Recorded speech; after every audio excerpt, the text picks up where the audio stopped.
Voix du Fénois, des questions locales. Des réponses d'experts. Alors donc tu es la présidente de l'ARPAP, donc ce collectif est né en 2016. Est-ce que tu peux nous parler un peu de ce que vous faites, de votre travail, et puis nous dire si depuis le début tu as constaté des améliorations? Alors le collectif, il s'est créé sur une constatation assez simple. Beaucoup d'associations ont beaucoup de travail sur le terrain et n'avaient pas le temps de faire tout ce qui est la partie lobbying, c'est-à-dire défense du droit des animaux et communication. Donc au début, on s'est créé pour ça, pour faire cette partie-là, pour aider les associations de terrain. On regroupe aujourd'hui 10 associations réparties sur tout le territoire. Et effectivement, on a heureusement vu des évolutions au niveau de l'intérêt à la cause animale. Il y a quelques années, dans une interview à un média local, vous disiez que les bénévoles constataient plus de chiens divagants que de chiens errants dans les quartiers. Alors, pour nos auditeurs, déjà, est-ce qu'on peut faire la différence entre chiens divagants et chiens errants? Alors, on va le faire très très simple, on ne va pas rentrer dans les définitions juridiques, mais un chien divagant, c'est un chien qui a des maîtres et qui est libre sur la voie publique. Un chien errant, il n'a pas de maître. C'est toujours le cas, du coup, il y a toujours plus de chiens divagants que Oui. de chiens errants? Oui, oui. Avant de continuer avec toi, Carole, on a avec nous Mathéri. Tu es le directeur du SIGFA. Alors déjà, le SIGFA, qu'est-ce que c'est? Est-ce que c'est une fourrière? Quel est votre rôle?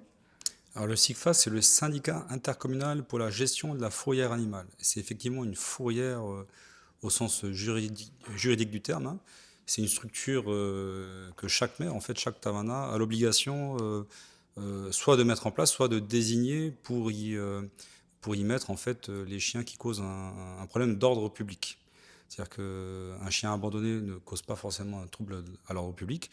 Un chien au milieu de la route, un chien qui agresse quelqu'un, qui mord quelqu'un, ça, c'est des motifs de capture, de récupération de l'animal pour être mis en fourrière.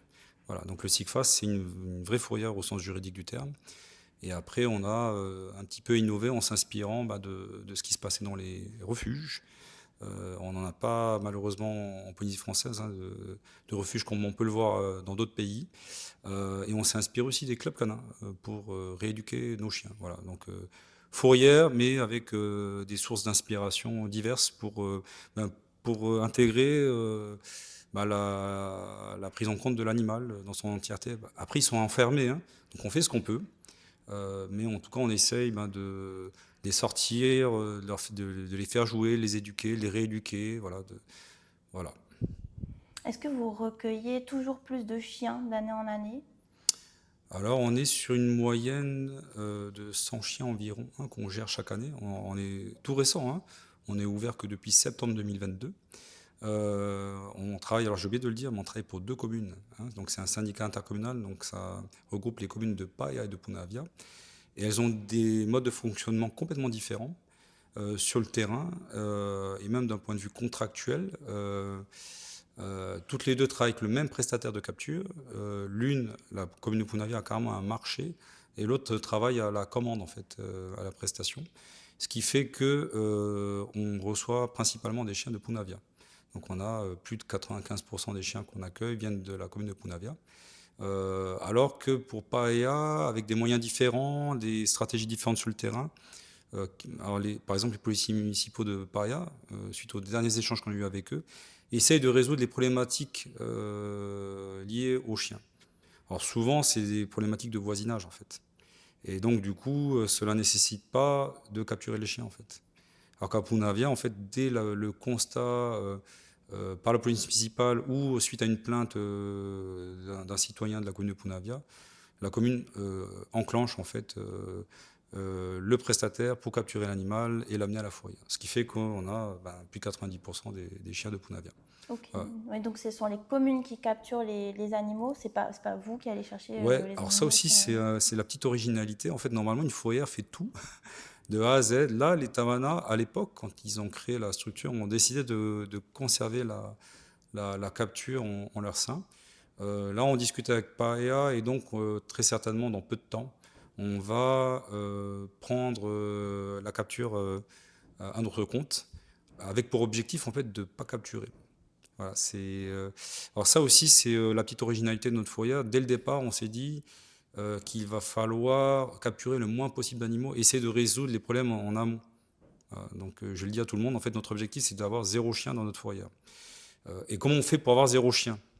Donc on sensibilise, on va dans les quartiers, on accueille les gens chez nous, on fait des journées portes ouvertes, on organise des événements, on passe dans les médias, voilà, pour que petit à petit, et on collabore aussi avec les associations de protection animale, petit à petit qu'on comprenne vraiment la problématique dans son entièreté et que capturer, euthanasier comme ça se fait par ailleurs, ça résout rien du tout. Ça coûte de l'argent public. Pour moi, c'est pas, ça a aucune valeur morale en fait. Une vie est importante, toute vie est importante. Et donc nous, on a fait le choix de donner une deuxième chance à tous les chiens qui rentrent chez nous. Voilà, Ah, Parce voilà pour que le SIGFA. juste, quand vous capturez des chiens, donc au bout d'un moment, s'ils ne sont pas récupérés ou adoptés, ils sont euthanasiés, c'est ça? Alors en fait, pour en venir à la réglementation, quand on capture un chien, qu'on l'accueille, on a en gros 10 jours pour retrouver le propriétaire de l'animal. Alors la définition, c'est 8 jours francs ouvrés. On ne compte pas le premier jour, on ne compte pas le dernier jour, on ne compte pas les jours fériés ni les jours de week-end. En gros, ça fait 10, 11 jours où on a l'obligation, nous, de retrouver le propriétaire. Donc ce qui se pratique habituellement, quand ça se pratique, c'est un simple affichage. Nous, on mise à fond sur les réseaux sociaux. Et on fait bien parce que les gens, en général, dans les quartiers, connaissent les chiens de leur quartier. Donc on a de l'information via les réseaux sociaux, via la communauté qu'on a créée. Et du coup, on envoie des agents sur le terrain. On en profite pour sensibiliser les gens qu'on rencontre. Et on retrouve 30 à 35% des chiens qu'on accueille chez nous grâce aux réseaux sociaux, en fait. C'est assez fou. Donc, on a 10 jours pour ça. Passé ces 10 jours-là, en fait, le chien nous appartient. Et la réglementation nous autorise à faire deux choses. Soit d'euthanasier l'animal, soit de le confier à une association de protection animale en vue de son adoption. Voilà. Beaucoup font le choix de l'euthanasie et on est très peu à faire le choix de l'adoption. Voilà. C'est ce que fait Aroué maintenant. Ce qu'essaie de faire, alors il y a une fourrière refuge à Bora, je l'ai visité dimanche. Alors c'est plus un refuge qu'une fourrière, mais il y a quand même une fonction fourrière. Euh, voilà, nous on a fait le choix de garder l'animal tant qu'on peut. Et il nous arrive de garder certains chiens des mois et des mois tant qu'on ne trouve pas de. Alors, tant qu'on ne trouve pas de famille adoptante, tant que le chien n'est pas prêt aussi. Parce qu'il y a des chiens qu'on reçoit, ils sont hyper craintifs des humains, des autres animaux. Donc on fait tout un travail progressif en fait de rééducation pour que l'animal ait confiance en lui-même, ait confiance en ses congénères et ait confiance aussi envers les humains. Voilà, donc ça prend du temps pour certains chiens. On est tous différents, on n'a pas tous la même appréhension, voilà, on n'a pas tous la même histoire. Et souvent, ils ont des histoires vraiment, tu le sens. Ce matin, je faisais visiter la fourrière à une petite famille. Et sur un geste brusque de l'enfant, en fait, j'ai vu le chien reculer, stressé. Voilà. Donc, on peut imaginer que ce chien a vécu en fait, de la violence, en fait, pour pouvoir avoir ce genre de comportement.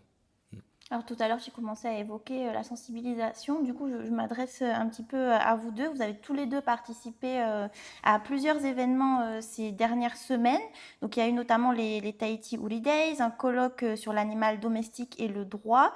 Est-ce que vous avez l'impression que les choses bougent? Est-ce qu'on s'intéresse de plus en plus au sujet? Et est-ce que les mentalités évoluent? Alors, un intérêt pour le sujet, oui. Un intérêt aussi des politiques, ce qui est important pour faire changer les choses. On a de plus en plus de gens qui sont sensibles à la cause animale. Euh, donc, beaucoup d'échanges, beaucoup de gens qui réagissent à la maltraitance. Ça, on le voit et c'est de plus en plus prégnant sur notre territoire, mais aussi dans le monde, puisque si on fait un peu le tour des réseaux sociaux, on voit que c'est partout dans le monde, on a cette sensibilité à l'animal qui commence à être de plus en plus prégnante. Il y a beaucoup, à chaque fois qu'on parle d'animaux, le sujet qui ressort le plus souvent dans les médias, c'est parler de stérilisation. Est-ce que finalement c'est la solution à tous les maux? Quelle serait une autre voie? Que les gens soient raisonnables, ça serait peut-être une autre voie. Mais la stérilisation, c'est pas le seul point merveilleux et on stérilise tout le monde et tout est merveilleux. C'est un ensemble de choses. Mais à aujourd'hui, pour pouvoir gérer une population animale, la stérilisation, elle est importante, surtout sur notre territoire, pour un petit peu arrêter la surpopulation. Ce qui pose beaucoup de problèmes, c'est quand il y a une surpopulation d'un animal, quel qu'il soit. Donc on parle beaucoup des chiens, très peu des chats, mais on en a aussi beaucoup, même s'ils sont moins visibles, avec des écueils qui vont être différents. Le chien, bah, il va être plus sujet à la maltraitance directe, un peu moins le chat parce que le chat se cache, mais il va avoir une maltraitance indirecte, entre guillemets, parce que défaut de nourrissage, défaut de soins et autres. Donc la stérilisation, c'est un élément pour stopper cette profusion qu'on a, mais ce n'est pas le seul élément. Il faut qu'il y ait une gestion globale de la problématique sur le territoire pour qu'on arrive à un niveau où on retrouve un niveau d'acceptabilité qui permette de mieux gérer ces animaux. Et puis c'est surtout le premier point pour gérer, c'est d'avoir des maîtres responsables. C'est la première des choses. On pourra stériliser tous les animaux de la terre, du moins du territoire. On aura toujours des gens qui feront venir des animaux pour de la reproduction. On aura toujours des gens qui n'auront pas stérilisé leurs animaux et qui lâcheront dans la nature les portées non désirées ou tout moins non contrôlées. Tant qu'on n'aura pas l'humain qui prend ses responsabilités, la stérilisation sera un outil, mais pas l'outil miracle. Alors en parlant de responsabilité et peut-être de vision, de mentalité, on entend beaucoup de gens, toujours ça reste très présent, des gens qui disent un chat finalement c'est pour chasser les souris et puis un chien c'est le gardien de la maison. C'est des mentalités, des choses que vous entendez encore, des choses qui restent. Est-ce que c'est que ici? Est-ce que c'est culturel? Enfin, d'où ça vient en fait? Alors, c'est pas culturel, c'est pas la culture polynésienne, hein, c'est la culture humaine, on va le dire comme ça. Euh, le fait d'apprivoiser les animaux est venu d'un besoin d'outils. Voilà, si on fait un petit peu très rapidement l'historique, les premiers chiens qui ont été utilisés par l'homme descendent du loup. On a apprivoisé le loup ou des souches du loup pour s'en servir comme outil de chasse, de protection. Donc effectivement, ces animaux-là, si on les a apprivoisés, c'est pour s'en servir comme outil. Mais ça, je remonte à il y a plusieurs centaines d'années. Donc l'humain a évolué et son rapport à l'animal et son besoin de l'animal a évolué. Donc quand on me dit le chat, ça ne sert qu'à chasser les souris, je me dis, bah, on n'est pas très loin des hommes de Cro-Magnon.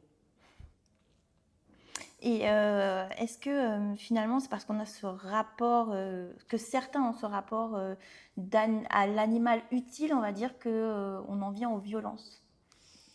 Alors, pour une part des violences, oui, parce que c'est un outil. On va faire à peine plus de cas de l'animal que de la tondeuse ou autre. C'est un outil. Les gens qui ont cette violence considèrent l'animal comme un outil et pas comme un être sensible. C'est pour ça que c'est très important que depuis maintenant plusieurs années, dans le Code civil, il y ait la notion que l'animal est un être doué de sensibilité. Ce qui a changé notre rapport à l'animal, même légalement.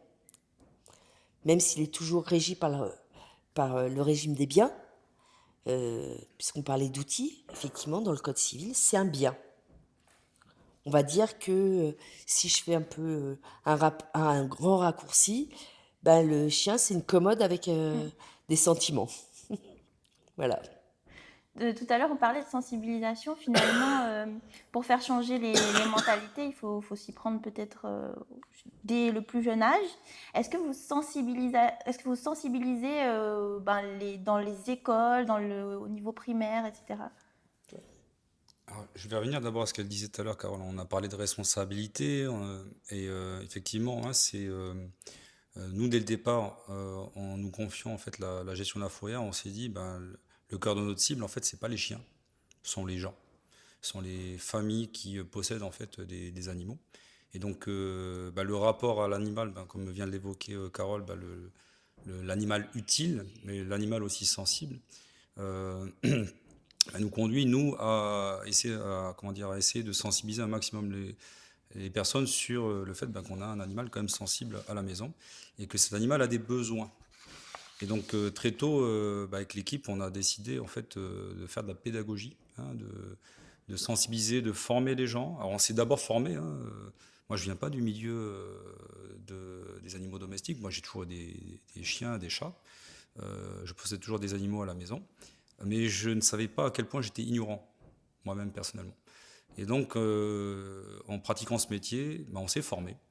Et là, en fait, en apprenant autant de choses sur les animaux, je me suis rendu compte qu'il fallait absolument que tous les ignorants comme moi puissent apprendre le comportement d'un animal, puissent lire en fait les signaux de stress pour avoir de meilleures interactions avec l'animal, puissent mieux identifier ses besoins, tout simplement.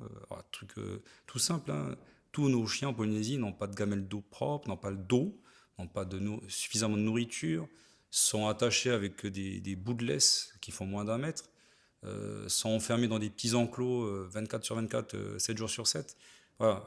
Le besoin basique de l'animal, il n'est pas du tout respecté. Et ça, c'est de la maltraitance, en fait.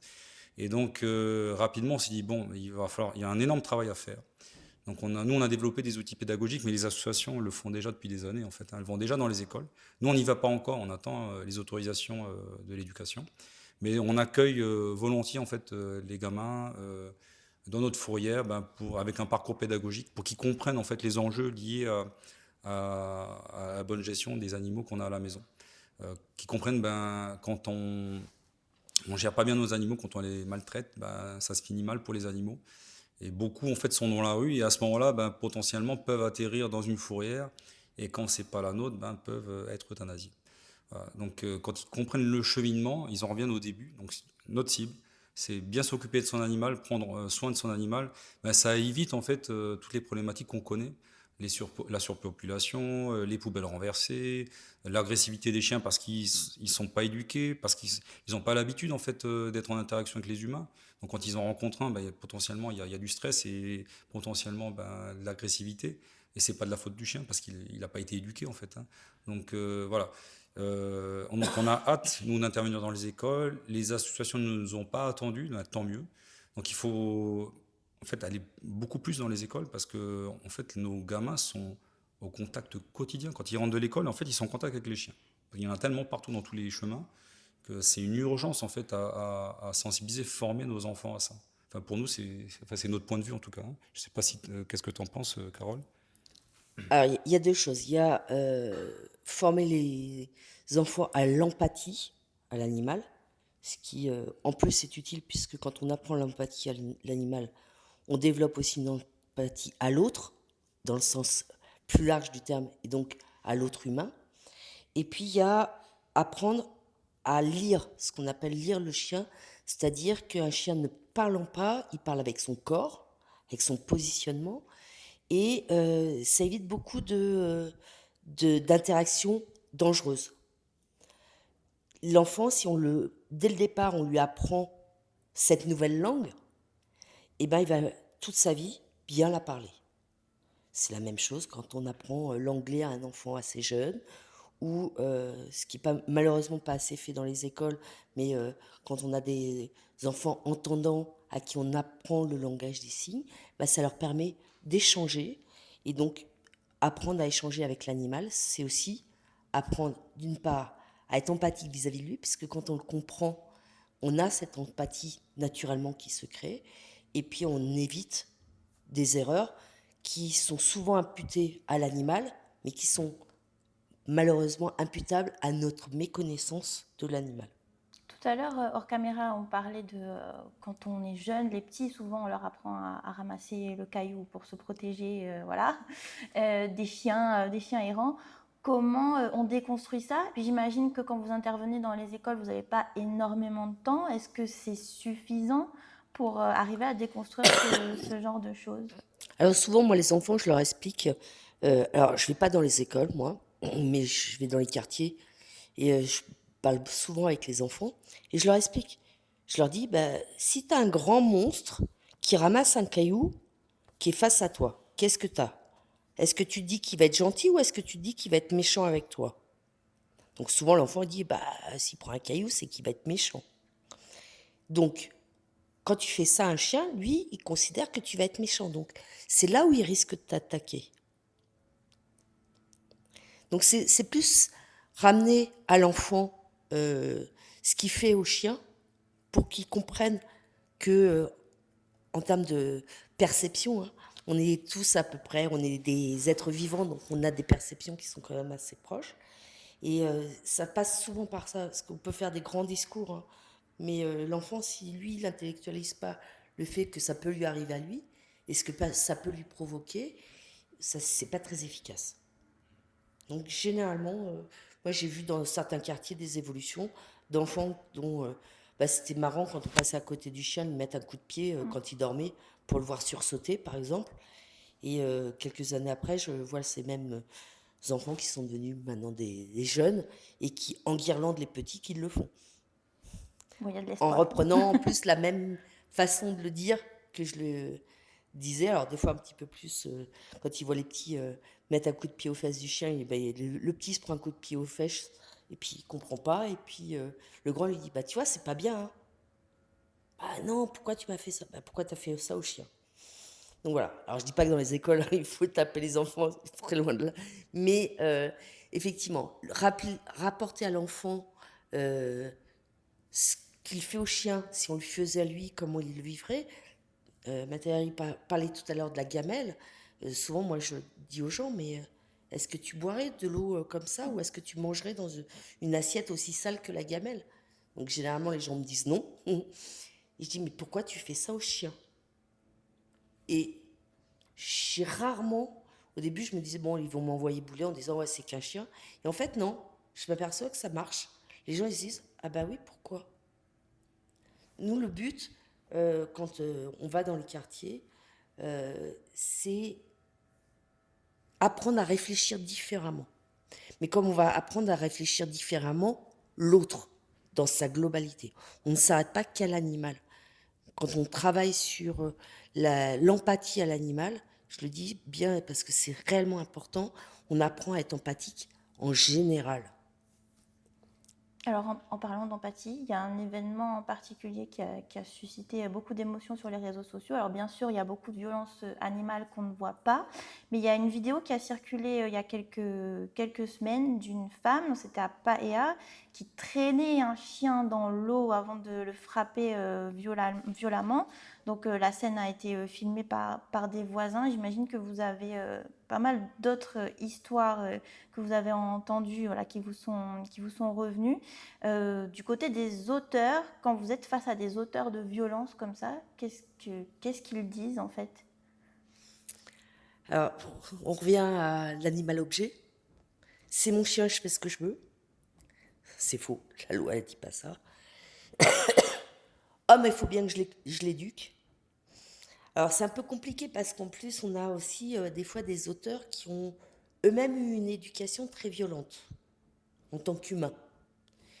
Et donc, démonter le mécanisme de je frappe pour éduquer, que ce soit vis-à-vis de l'enfant ou vis-à-vis de l'animal, eux ayant subi ça et ayant trouvé ça normal puisque c'était leur enfance, il faut qu'on les renvoie vers quand même leur perception d'enfant pour qu'ils comprennent que la violence, mais c'est la violence en général, pas que la violence animale, bah, l'auteur qui est violent, très souvent, il a reçu, lui, la violence dans sa jeunesse. Donc, on a ce côté-là, ce qui ne dédouane absolument pas ces gens-là, mais on a rarement, tout moins nous dans les cas où on a les PV, parce que parfois, comme on est partie civile, on a les PV d'audition des auteurs, on a rarement de violence qui est faite pour faire mal dans un contexte psychologique malade. Voilà. C'est plutôt des façons de faire, c'est des façons d'éduquer. Alors pour moi, c'est même presque plus grave parce que quelqu'un qui est psychologiquement malade, on peut se dire, bah, c'est pas trop de sa faute. Là, on est sur un mécanisme qui est un mécanisme éducatif global. je tape pour éduquer, je tape pour obtenir ce que je veux. Euh, la violence comme moyen d'obtenir ce qu'on veut. Et c'est souvent ça, en fait. Donc souvent, les auteurs viennent de familles violentes, peut-être. Et est-ce qu'il y a une Alors, histoire pas de... souvent, mais on s'aperçoit qu'il y a souvent ce lien-là euh, où on est dans une société où la violence, l'éducation violente, il y a très peu de temps qu'on en parle sur notre territoire et qu'on dit bah c'est pas obligatoirement la meilleure des solutions. Donc ça fait partie des acquis, l'éducation, on tape pour dresser l'enfant ou dresser l'animal.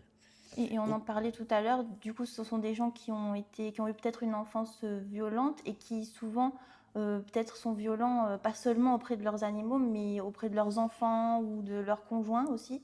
alors quelqu'un qui est violent avec un animal, effectivement, euh, maintenant les études le prouvent, il a une proportion à la violence, quelle qu'elle soit. Donc le lien violence animale et violence intrafamiliale, il est plus que fait, soit parce que l'auteur est frustré de ne pas pouvoir exercer sa violence sur des humains, et donc il se déchaîne sur l'animal, soit il veut faire peur aux humains en disant voyez de quoi je suis capable, soit c'est un moyen de pression. C'est souvent l'animal qui prend à la place des humains proches de l'auteur, et parfois c'est aussi un ensemble familial. Hein. Très souvent, si on regarde un tout petit peu derrière la violence animale, on s'aperçoit que les auteurs ont aussi des pratiques de violence intrafamiliale. Mathéri, est-ce que ça t'est arrivé des fois d'avoir des gens qui viennent pour récupérer leur chien et en fait tu te rends compte que l'animal est terrorisé, a eu des violences, qu'est-ce que tu fais dans ces cas-là? Est-ce qu'on leur rend leur animal? Comment on fait? Alors, je vais vous raconter deux histoires, après je reviendrai sur les propos de Carole. On a eu un chien quasiment aveugle, abandonné par ses propriétaires. Il était aveugle, donc ça les intéressait plus parce il se cognait partout à la maison et il s'est retrouvé dans la rue. Alors, vous voyez, un chien aveugle dans la rue, ça représente un danger potentiel et c'est comme ça qu'il a atterri dans notre fourrière. Donc on a retrouvé les propriétaires et ils ont effectivement confirmé qu'ils étaient bien les propriétaires de l'animal. Et on s'est posé cette question-là. On s'est dit, est-ce qu'on rend l'animal à leur propriétaire alors que voilà, ils le négligent complètement? Et on s'est dit, bon, il faut faire intervenir la police municipale. Donc ils y sont allés. Et là, ils ont réfuté en fait la propriété de l'animal. Et on s'est dit, quelque part, tant mieux. Nous, ça va nous aider. On a attendu en fait le délai réglementaire pour qu'il nous appartienne. Et on a préféré le faire adopter en fait à une autre famille. Et aujourd'hui, on ne le reconnaît pas en fait. Tellement il est beau. Tellement il est choyé par sa propriétaire. Et donc voilà, on a fait ce choix-là, et ben, tant mieux. Et j'ai un autre cas où en fait la chienne est arrivée deux fois dans notre foyer. La deuxième fois, on a eu du mal à la reconnaître, tellement en fait elle avait été blessée par des coups de coupe-coupe. Hein. Et on l'a reconnue. Et donc on connaissait le propriétaire, et on l'a contacté, c'était bien sa chienne. Et là en fait on a déposé plainte. Voilà, on a pris notre responsabilité. L'affaire n'est pas close, mais bon, on espère quand même que ça aboutisse. Mais il s'est passé des mois et des mois entre-temps, mais il a adopté un chiot, malheureusement. Et nous, on a constitué un dossier, hein, donc on a été voir les voisins, donc c'est un quartier familial. Et les gens ont bien voulu témoigner, avec la peur au ventre quand même, parce que c'est les voisins, mais c'est aussi la famille. Hein. Donc ils ont joué le jeu, donc on a constitué un dossier, on a fait le dépôt de plainte, qu'on espère aboutir, parce que ce monsieur mérite vraiment d'être réprimandé, d'être condamné, que le juge décide qu'il ne puisse plus posséder d'animal, parce que c'est faisable, hein, un juge peut prendre ce type de décision quand le propriétaire est maltraitant, et c'était le cas. Voilà, donc deux exemples. Tu as dit coupe-coupe, hein, juste pour... Ouais, c'est violent, c'est partout, sur le museau, sur le corps, et ça, c'est rien. Hein, je pense que les associations voient pire que ce qu'on voit, nous, au niveau de notre fourrière.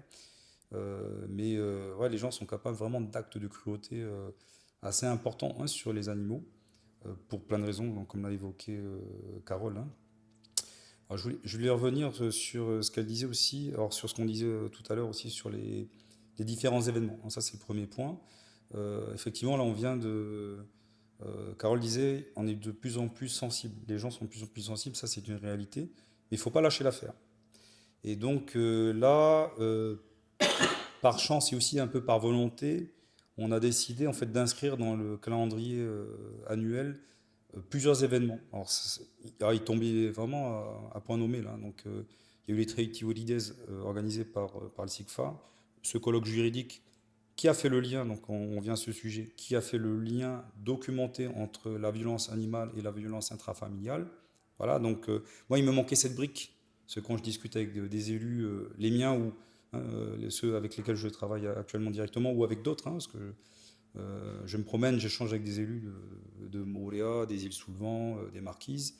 Quand je parle de mettre des moyens pour gérer les animaux, ils me disent ah, mais pourquoi mettre de l'argent dans les animaux alors qu'on n'en a déjà pas assez pour les humains? Et moi, ce que je leur dis depuis tout le temps, hein, c'est lié en fait. On vit avec nos animaux dans les quartiers et prendre soin de nos animaux, c'est prendre soin de nous en fait. Hein, c'est la même chose. Là, en fait, maintenant, avec la prise de position du tribunal de Papeete en Polynésie française sur ce sujet-là, c'est la brique qui me manquait pour dire maintenant à mes élus, en fait, on va s'occuper de nous en s'occupant des animaux. Et là, on a de la matière, en fait. D'ailleurs, en France, en fait, quand un vétérinaire reçoit un animal maltraité, en général, il est formé pour détecter la violence intrafamiliale. Et donc, il y a toute une procédure qui se met en place pour aller détecter cette violence, qui est globale, en fait, hein, qui n'est pas seulement à destinée aux animaux. Et on n'a pas ça chez nous encore. Excusez-moi. Bois de l'eau si tu veux. Voilà. Je vais boire un peu d'eau.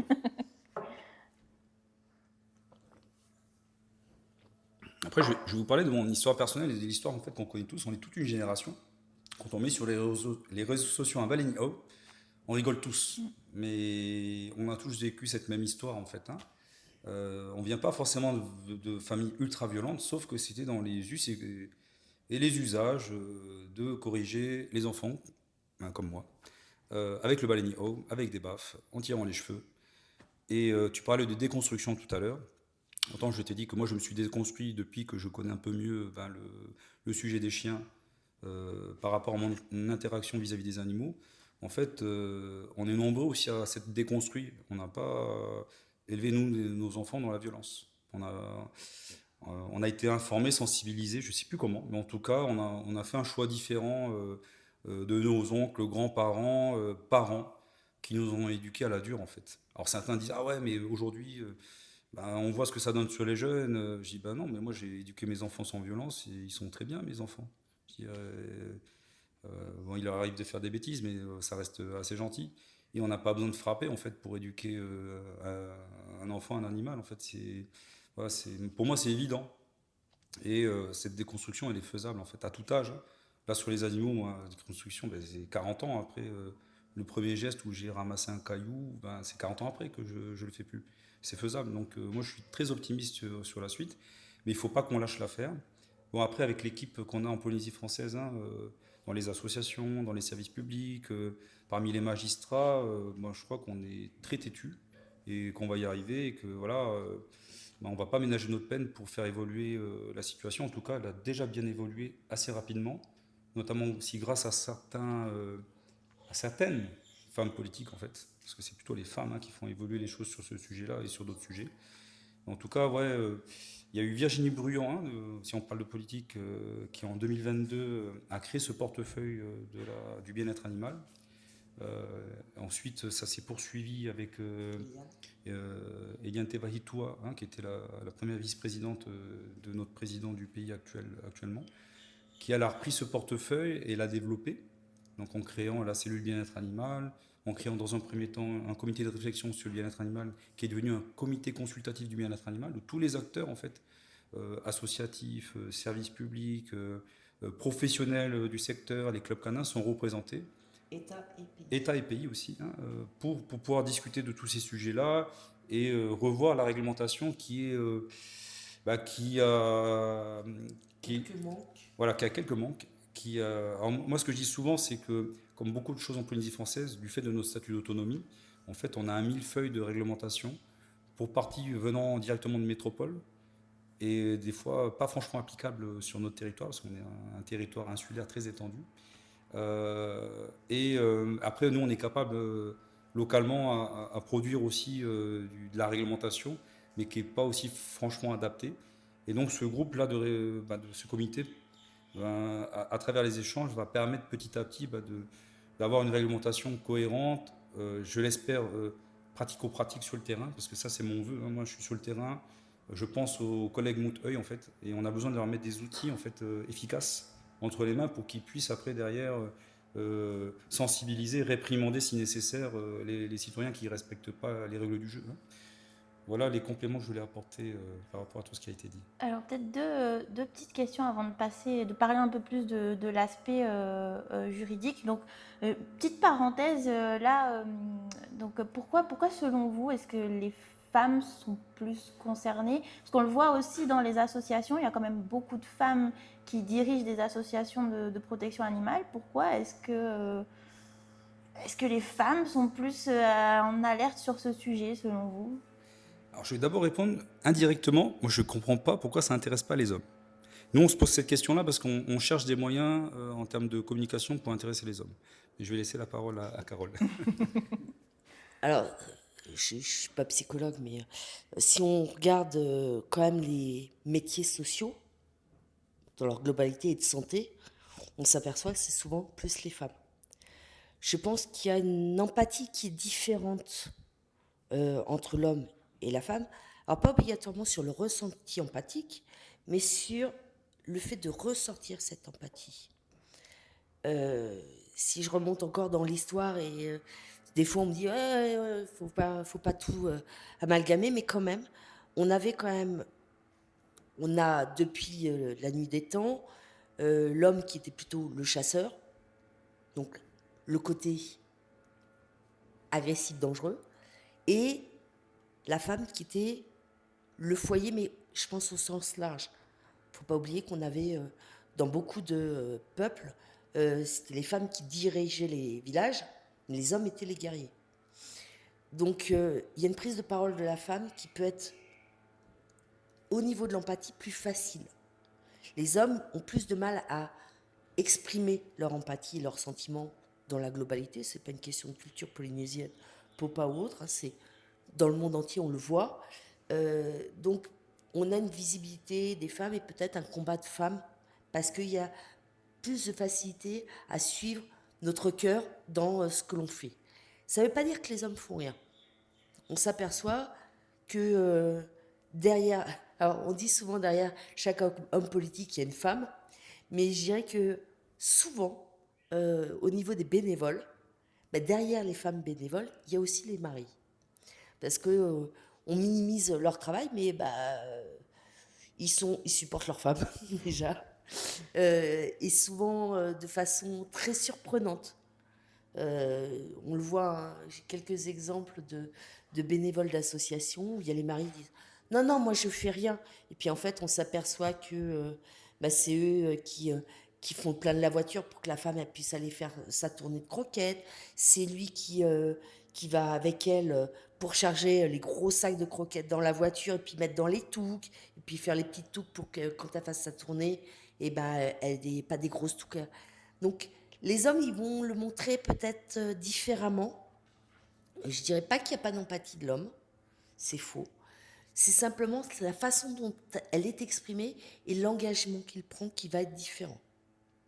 Mais sur plein de combats, hein, j'ai travaillé pendant 14 ans dans les maladies rares en métropole. Pareil, c'était souvent les femmes qu'on voyait plus. Alors on dit, il n'y a que les femmes qui font des choses. Mais il y a souvent un soutien de l'homme qui est derrière. Et ça ne veut pas dire non plus qu'il n'y a pas d'hommes sur le terrain. Il y en a aussi. Mais moins visible. Alors pour revenir sur les violences, on a fait le lien donc, entre violence intrafamiliale, violence animale. Est-ce qu'il y a un lien aussi avec le statut social, on va dire, avec la précarité?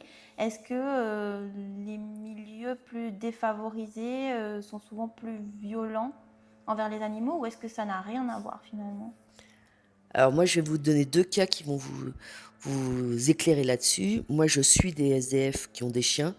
Je suis obligée de les disputer parce qu'ils mangent pas pour pouvoir donner à manger à leurs chiens.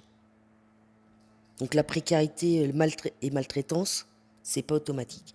Et à côté de ça, ça m'est arrivé d'avoir à intervenir avec les gendarmes au Lotus, dans des belles villas, avec des gens qui avaient des très belles voitures et des bonnes positions sociales pour aller retirer des animaux qui étaient maltraités, mais de façon horrible. Donc, le statut social et la maltraitance, je n'y crois pas. Qu'on dise que le statut social, la précarité, qui est une violence faite à la précarité, c'est une violence faite à l'humain et qui est un ressort de retour de cette violence reçue en j'ai une violence vers l'autre, oui, ça on va pas se le cacher. Mais c'est pas automatique. C'est l'humain qui réagit à un élément extérieur ou à ce qu'il est au fond de lui. Mais la violence, c'est comme la violence intrafamiliale, hein. Il n'y a pas plus de violence intrafamiliale dans les milieux précaires que dans les milieux aisés, sauf que dans les milieux aisés, ça se voit beaucoup moins. Pour revenir sur l'aspect juridique, donc voilà, on a dit tout à l'heure, il y a des choses qui bougent, qui se font. Est-ce que aujourd'hui, là, au moment où on parle, les textes protègent finalement assez les animaux? On a l'impression que quand il y a le peu de fois où des grosses affaires arrivent en justice, finalement, les auteurs de violences contre les animaux ne sont pas toujours punis. Alors, les textes existent, effectivement. L'applicabilité de certains textes, c'est un peu compliqué sur notre territoire, mais que là encore, hein, c'est pas que les lois sur les animaux, c'est beaucoup de textes en général qui sont pas notre géographie, et notre répartition des forces de l'ordre et des organes de justice sur le territoire sont un peu plus compliqués que en métropole. Donc on a ça. Après, oui, on nous on le voit, nous, quand on est sur des affaires, on se dit, ah là là, il s'est pris que 6 mois de prison avec sursis. Moi, je l'aurais enfermé 10 ans. Mais c'est comme tout justiciable.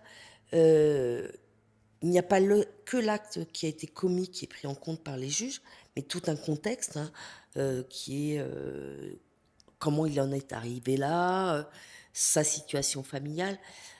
Je dirais que pour l'instant, avant le colloque, maintenant, on espère que ça va évoluer, mais jusqu'à maintenant, on voit déjà une évolution des peines. Avant, c'était classé sans suite. Beaucoup d'affaires que l'on a suivies sont passées devant le procureur de la République, hein. Donc je vais le faire simple et je vais pas me faire que des amis, mais grosso modo, c'est pas bien ce que tu as fait, une tape sur la main et rentre chez toi. Maintenant, on a des condamnations avec sursis qui sont peut-être un peu trop légères au vu des actes commis, mais ça évolue. Et la bonne nouvelle, c'est qu'on a quand même un vice-procureur, une vice-procureure, qui est maintenant 100% en charge de tout ce qui va être les affaires environnementales et atteintes aux animaux, qui est dédiée à ça. Donc je pense que les choses vont aussi évoluer. Je pense que au niveau de la justice, on parlait de la société qui a évolué, mais la justice aussi a évolué. La justice met un peu plus de temps que la société a évolué, mais je pense qu'il y a une bonne prise de conscience là avec les événements du mois dernier. On a quelques affaires qui vont début d'année, dans le premier semestre de l'année prochaine, qui vont tomber. Où avant on aurait eu juste des poursuites pour mauvais traitement. Où là on se bat depuis plusieurs années pour qu'enfin ici on ait des poursuites pour le délit d'abandon. Alors le délit d'abandon, pour faire très simple, c'est pas seulement je mets mon animal au fond de vallée, Ça peut être aussi quelqu'un qui attache son chien chez lui, qui le laisse sans eau, sans nourriture, qui le voit dépérir, s'il est blessé, qu'il ne le soigne pas. Ça, c'est un délit d'abandon. Et ça peut être poursuivi au même niveau que les actes de cruauté, donc avec des peines de prison qui sont assez importantes. Donc avant, ces actes-là, ce que l'on appelle le délit d'abandon, c'était juste considéré comme de la maltraitance. La différence allait de risquer 6 mois de prison à maintenant risquer 3, voire même des fois 4 ans de prison. Et au niveau des amendes, c'est du simple au... c'est multiplié par 6 ou 7, je crois. Donc voilà, la grande différence. Et on a maintenant un tribunal qui ne met plus ça dans la case mauvais traitement, mais dans la case acte de cruauté. Et ça, c'est vraiment un gros changement de prise en compte de l'animal. Et avant d'arriver jusqu'au judiciaire, jusqu'au tribunal, au niveau des forces de l'ordre, police, gendarmerie, est-ce que c'est assez pris au sérieux? Est-ce qu'aujourd'hui, quand on appelle la police parce qu'on entend, je sais pas, son voisin battre son chien, est-ce qu'ils vont se déplacer? Ou est-ce qu'il y a un truc de se dire, ah, c'est bon, on vient pas, quoi. Enfin, c'est pas assez important. Ou est-ce que vraiment c'est pris au sérieux? Alors malheureusement, la justice et les forces de l'ordre devraient avoir des réactions égales sur l'ensemble du territoire. C'est pas le cas. On a certaines communes et certaines brigades de gendarmerie où on a des référents animaux qui font un travail merveilleux, qui à chaque signalement soit travaillent avec les mouteuils pour que eux aillent faire une première constatation et que la brigade puisse se déplacer après. Et puis on a encore certaines communes où déjà les mouteuils, c'est pas leur problème. Voilà. On a des agents des brigades de gendarmerie, des militaires, qui nous disent qu'ils ont un peu autre chose à faire, ils ont d'autres priorités. Donc c'est assez inégal. Depuis quelque temps, on a quand même, au niveau des instances de la gendarmerie, cette volonté qui est une prise en compte, donc avec la création de ces référents animaux et environnement dans les brigades. Donc c'est des gens qui sont formés spécifiquement à ces textes légaux-là et comment les appréhender, comment les préhender. Donc ça évolue doucement. Après, c'est des gens qui ont aussi d'autres missions. Et c'est toujours assez compliqué de dire comment on priorise sur un animal qui se fait frapper et des humains qui se font frapper. Et puis il y a aussi des directives du ministère de l'Intérieur qui est plutôt d'aller chasser le paca et l'ace. Donc il faut qu'ils fassent avec tout ça. Mais on a des gens qui sont super efficaces. On espère en avoir de plus en plus. On espère qu'ils vont inspirer les autres. On espère aussi, Nathalie parlait du comité consultatif bien-être animal. Il y a actuellement un travail localement pour des lois de pays, notamment une loi de pays, qui permettrait d'ouvrir un petit peu la possibilité de faire des constatations par d'autres personnes qui seraient assermentées. Donc, ce qui permettrait de renforcer aussi les équipes, parce que on le voit hein, dans certaines communes, quand on n'a que 4 ou 5 gendarmes pour toute la commune, ils ont beaucoup de missions. Donc des fois, c'est pas simplement de la mauvaise volonté, hein. C'est des fois, ils n'ont pas le temps, ils ne peuvent pas.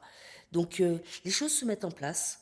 Il y a une volonté tant au niveau pays que au niveau étatique pour que cette partie-là de la mission des forces de l'ordre se développe dans des bonnes conditions. Donc on est très très très loin du parfait, d'autant plus sur notre territoire. Parce qu'on parle beaucoup de ce qui se passe sur Tahiti, Moorea, Bora, qui sont des îles un petit peu faciles, entre guillemets. Mais on a beaucoup d'autres endroits où on n'a pas de représentants de la gendarmerie, par exemple, où les forces de l'ordre municipales, ils sont famille parce que sur l'île, tout le monde est un peu famille avec tout le monde. Donc c'est des fois très compliqué de les faire bouger. Les Tavanas, électoralement parlant, ils sont pas des fois très enclins à batailler contre la maltraitance animale parce que aller mettre des administrés devant la justice, c'est des fois un peu compliqué pour un tabanard, tout du moins pour les futures élections. Donc, mais les choses évoluent. Donc, comme la mentalité et la société évoluent, tous ces gens-là sont obligés d'évoluer. Donc, ça évolue absolument pas à la vitesse qu'on voudrait. Parce qu'on aimerait que tout soit parfait et que demain, des gens comme Mathéari ou comme moi, on n'ait plus à faire ce qu'on fait. Que ça soit plus utile. Malheureusement, on a encore quelques années de boulot devant nous, mais l'appréhension de la justice et des forces de l'ordre évolue plus doucement que la société, mais ça évolue. Une prochaine, on va dire la prochaine grosse évolution, la prochaine grosse décision à prendre dans ce domaine pour que ça avance, selon vous, ce serait quoi? Pour que ça avance un peu plus vite? Il y a beaucoup de choses à faire. On l'a dit, on avance tout doucement, mais qu'est-ce qui serait prioritaire? En fait, s'il n'y a pas vraiment un point, c'est tout ce qui se passe en ce moment, en fait, depuis quelques années, là, tout ce qui se passe, c'est des points cruciaux qui amènent en fait à bien prendre en compte en fait la situation et à bien comprendre aussi les solutions à mettre en œuvre. Tout à l'heure, j'ai cité donc des ministres, vice-présidentes. Ça a été des moments importants. Parce que politiquement, elles se sont positionnées, elles ont créé, elles ont fait des choses, elles ont mis à disposition des budgets importants. Et puis nous, on est venu compléter en fait leur analyse de la situation parce que c'est pas des sujets qu'elles maîtrisaient forcément, où elles avaient un certain point de vue. Donc les associations, les fourrières, voilà, les mouteuils sont venus compléter cette vision et qui fait que petit à petit on arrive. Voilà, j'ai pas vraiment de. En tout cas, moi je vois que ça évolue quand même dans le bon sens. Pour parler des communes, il y avait des gens qui étaient en attente, qui étaient sur je ne veux pas dire des mauvaises pratiques, ce que je dis souvent, on fait comme on peut avec la connaissance dont on disposait à ce moment-là. Mais en tout cas, du fait que ça évolue, ils prennent à cœur de suivre le mouvement en fait.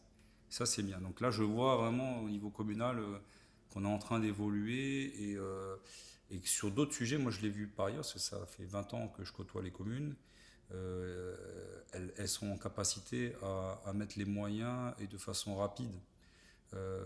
Nous, on a créé par exemple, on est régi par le CGF, le Centre de gestion et de formation. C'est un centre qui gère nos carrières et qui gère aussi nos formations. Avant, les formations liées aux chiens, c'était sur les chiens dangereux, les chiens de catégorie A, 2. On formait un petit peu les mouteuils à la capture. Carole a créé des formations pour sensibiliser les mouteuils sur d'autres sujets, justement sur la condition animale. Donc elle a apporté ces nouvelles briques pour les mouteuils, pour qu'ils appréhendent le sujet de façon différente. Et derrière, nous aussi, on a amené de nouveaux éléments à ce centre. Donc on crée de la nouvelle matière, de la nouvelle connaissance. Et maintenant, c'est inscrit. Voilà, c'est des sujets qui ne sont plus des questions. Voilà, c'est inscrit et on va continuer à apporter davantage de compréhension sur ces sujets-là avec davantage de connaissances. Voilà. Mais peut-être que tu voulais compléter, Carole. Alors, un des outils qui, à mon avis, serait un peu plus efficace que ce que ça n'est aujourd'hui. On a parlé de l'éducation, donc des enfants, mais je pense que avoir une communication plus institutionnelle, forte, avec l'application des lois, bien sûr, ça pourrait être efficace.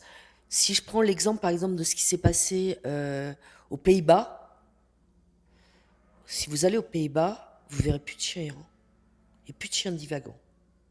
Non pas que ils aient pris des lois beaucoup plus drastiques que les nôtres, il n'y a pas de permis de possession, des choses. Mais ils ont fait un travail, ils ont investi énormément sur de la communication institutionnelle, ce qui fait qu'en une quinzaine d'années, les fourrières ont fermé. Les associations, il y a quelques associations, mais qui vont être sur des petits points particuliers qui sont encore à améliorer, mais rien à voir avec les besoins que l'on a, nous, en action des associations. Et c'est passé par éducation et communication institutionnelle. Et ça a été, c'est un peu un pays phare là-dessus. Alors c'est un petit pays, c'est pour ça qu'en plus, nous, sur notre petit territoire, en termes de population, ça pourrait marcher. Sur des territoires comme la métropole, avec énormément de gens, des millions de gens, c'est plus compliqué. Mais sur un petit territoire, on peut faire une communication institutionnelle forte, aller vraiment au cœur des gens, faire des réunions publiques, des choses comme ça pourrait être efficace. Ouais, moi, je vais compléter parce qu'un de nos modèles hein, pour développer le SIGFA, c'est ce que fait Fenouama, anciennement CEP, hein, où toutes les campagnes nous qu'on a eues quand on était gamin sur la santé, le brossage de dents, ça a été ultra efficace, quoi. Moi, je l'ai vu à Montréal parce que j'ai vu les chiffres. L'évolution de la santé dentaire des enfants, on est passé d'un pays sous-développé à un pays normalement constitué, développé. Voilà. Et donc ça, c'est passé effectivement par cette communication forte, institutionnelle. Et donc nous, le modèle qu'on vise actuellement, c'est le modèle de Fenouama, donc, qui est assez efficace. Hein. Moi, je vois, on a gardé les réflexes parce que on a eu des spots publicitaires, on a eu des campagnes d'information à l'école, dans la rue. Enfin, je veux dire, c'était constant et c'était plutôt assez efficace. Ouais, c'est des choses à faire régulièrement, hein.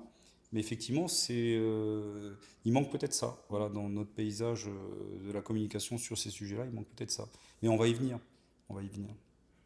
Pour aller dans le même sens, comment vous voyez les choses d'ici 5 ans? Qu'est-ce que vous aimeriez dans l'idéal voir aboutir? 5 ans, c'est loin et pas loin en même temps. En étant réaliste ou pas réaliste? On va dire réaliste. Alors si on était irréaliste, parce que ça serait que dans 5 ans, que mon association elle ait plus de raison d'être.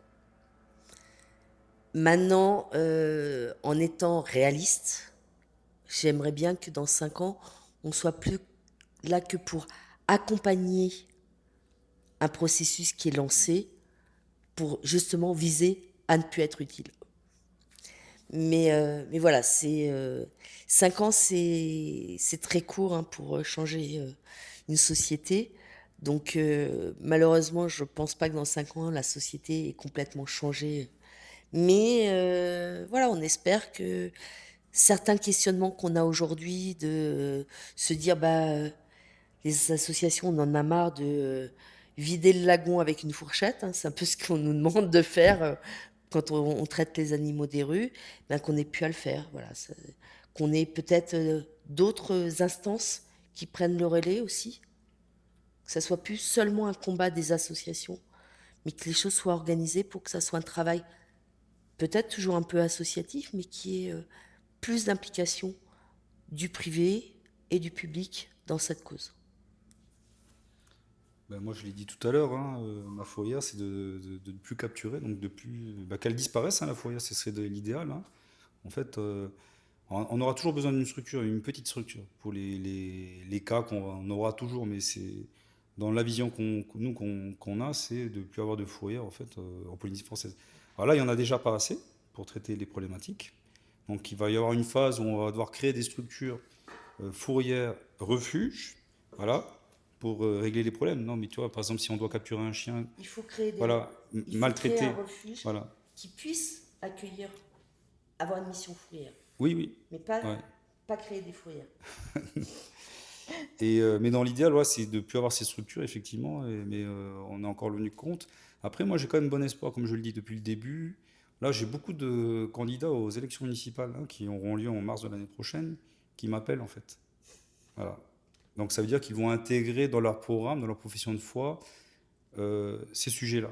Et en fait, c'est enfin les gens qui sont passionnés par ces sujets-là se disent c'est le bon moment.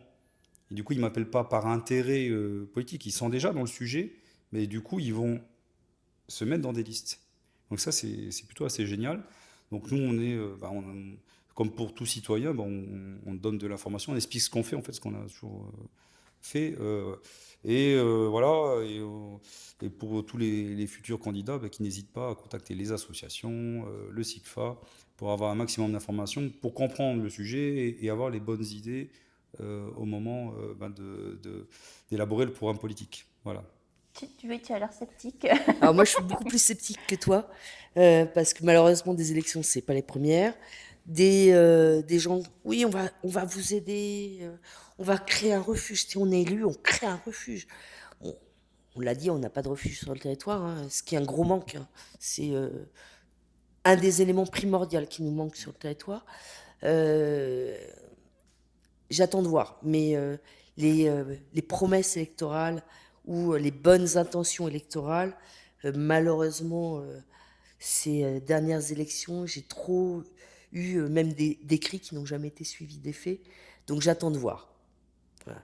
On a quand même des gens qui nous prennent contact avec nous en disant je veux pouvoir m'occuper des animaux et qui, la semaine d'avant, faisaient saisir des chiens et faire euthanasier hors de tout cadre légal.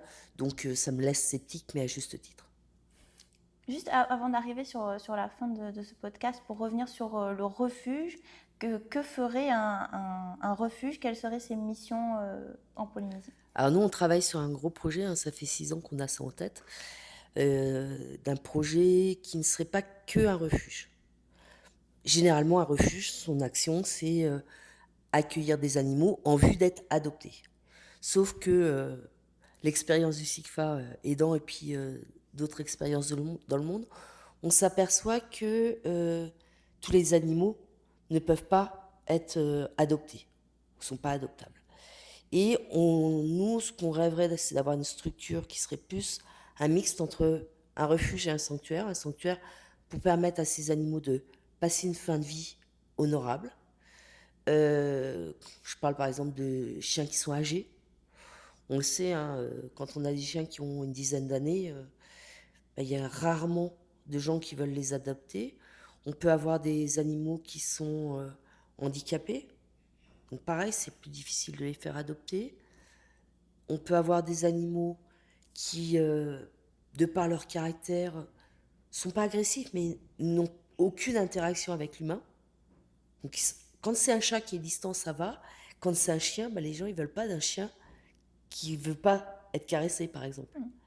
Donc tous ces laissés pour compte, il faut soit on a une vision très pragmatique et pas du tout empathique et on dit pas adoptable donc à euthanasier, soit on essaye de concevoir un projet où on peut leur offrir un lieu de vie différente. Et puis, on parle de refuge, donc c'est pas que pour les chiens, c'est pas que pour les chats, mais on a aussi beaucoup d'autres animaux qui sont maltraités, hein.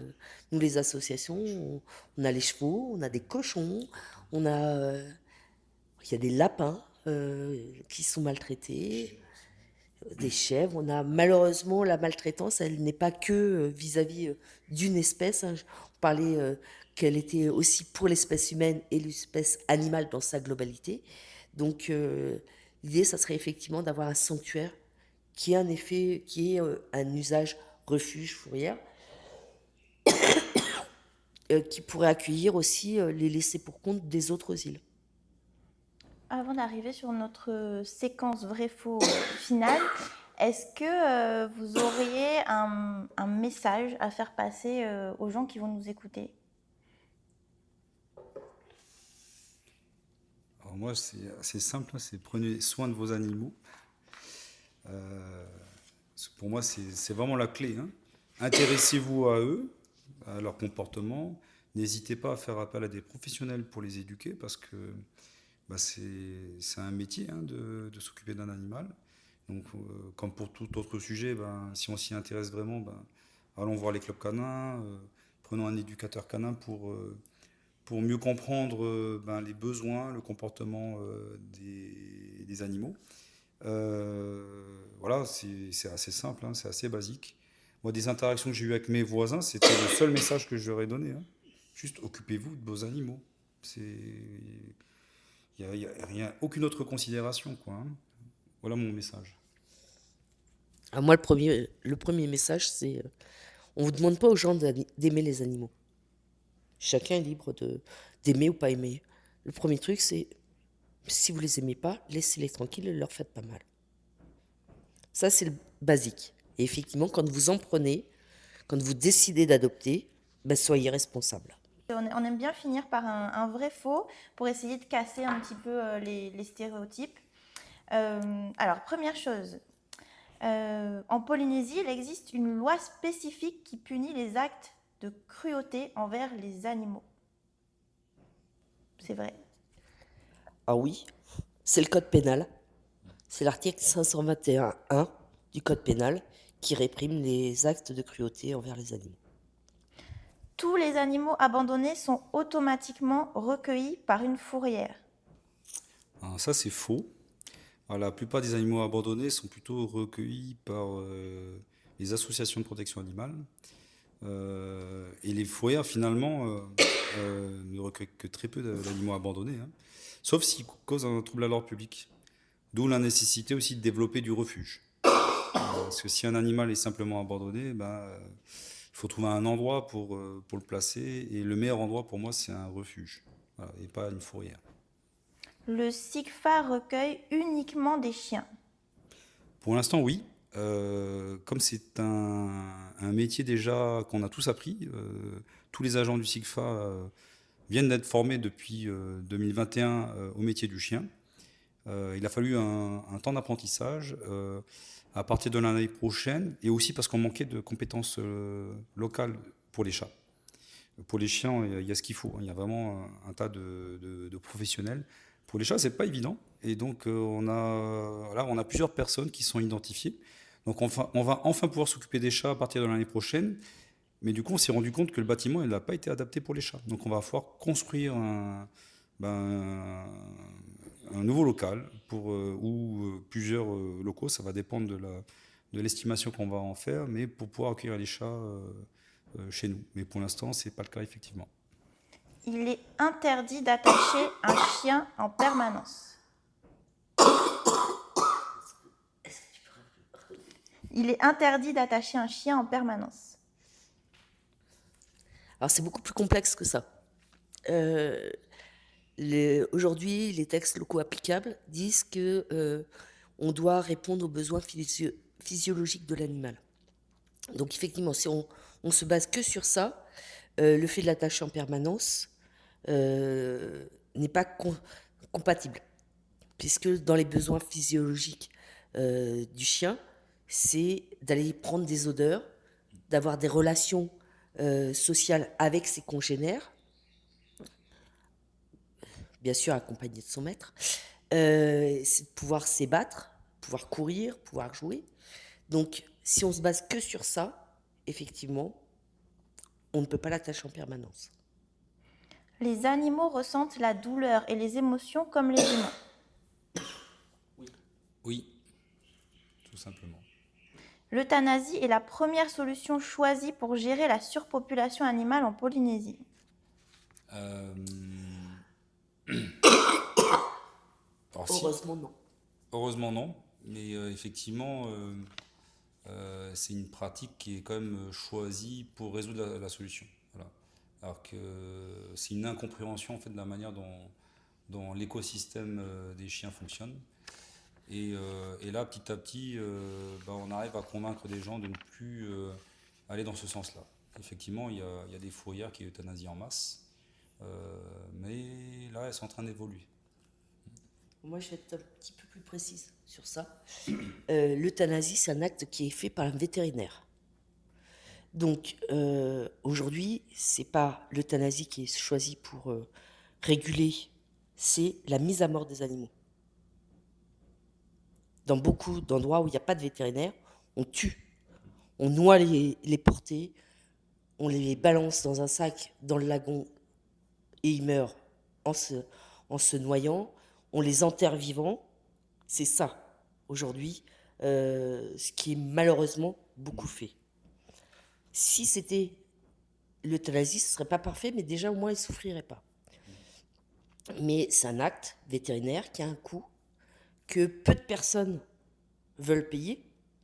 Donc même si beaucoup de vétérinaires, dans les îles où il y a des vétérinaires, ont la gentillesse de bien vouloir euthanasier les animaux qui ont encore les yeux fermés quand il y a des portées non désirées, malgré tout ça, quand il y a des vétérinaires qui font des efforts, les gens continuent à balancer les animaux dans le lagon, les enterrer vivants. Et aujourd'hui, c'est pour une part de la population leur moyen de gérer la surpopulation. Alors, juste pour compléter les propos de Carole, en fait, on a des vétérinaires Kathaitim, Auréa, aux îles Soulevent, Rurutu. Il n'y en a pas ailleurs. Il n'y en a pas au Tuamotu, il n'y en a pas aux Marquises. Voyez, donc les seules solutions qu'ont les gens pour réguler, effectivement, c'est de se débrouiller avec ce qu'ils peuvent, en fait, et ce qu'ils ont l'habitude de pratiquer, en fait. Alors quand ils le font à coup de fusil de chasse, c'est moindre mal, mais la pratique, elle est horrible. Je fais une petite note, on va dire. Il y a, je ne sais pas si vous avez vu, un couple de vétérinaires qui a décidé, je ne me souviens plus son nom. Les voileux. Oui, voilà, qui ont voileux. décidé de faire le tour des îles et d'aller justement à des endroits dans des îles où il n'y a pas de vétérinaire. Voilà, c'était juste pour faire une note, parce qu'il y a, du coup, il y a des vétérinaires qui prennent la Il y a pas que décision. Ouais. Alors eux, ils font le buzz parce qu'ils communiquent dessus, mais il y a des vétérinaires qui, et ça fait de longue date, qui se déplacent. Mais faut pas oublier que ces vétérinaires ne prennent en charge que les animaux qui ont des propriétaires. Donc ils peuvent rémunérer ces vétérinaires-là. À aujourd'hui, on n'a pas encore de commune qui a mis en place le fait de faire venir des vétérinaires pour s'occuper des animaux qui ont des propriétaires à peu de moyens ou des animaux qui n'ont pas de propriétaires.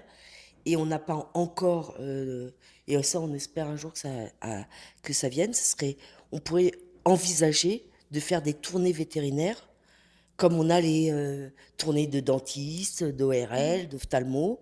Ça serait dans une gestion cohérente du territoire. De magistrats aussi, on a des tournées de magistrats. Voilà, on a des tournées des magistrats.